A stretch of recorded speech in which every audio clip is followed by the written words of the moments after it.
রহমতের নবীজি খেজুরের বাগানের পাশ দিয়ে নবীজি হেঁটে যাচ্ছেন মদিনায়। একটা উট দৌড়ে আসছে। উট এসে আল্লাহর হাবিবের কদম মোবারকের সামনে পড়ে মাথা নিচু করে নবীজির কদমের মধ্যে মুখ লাগায় কাঁদতেছে। উটের জবান খুলে গেল। উট কাঁদে আর বলে, ইয়া রাসূলুল্লাহ, ইয়া হাবিবাল্লাহ, নবী গো, আপনার কদমে আমার আরজি। উট, কি জন্য তুমি কাঁদো? বলে, ইয়া রাসূলুল্লাহি, আমাকে শুধু মারে, আঘাত করে, কিন্তু খাদ্য দেয় না, কাজ বেশি বেশি করায়।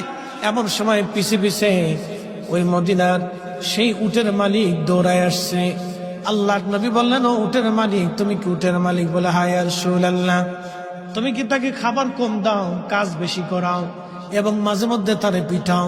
বলে, ইয়া রাসূলুল্লাহ, কি করে আপনি জানলেন? বলে, উট এসে তোমার বিরুদ্ধে আমার কাছে অভিযোগ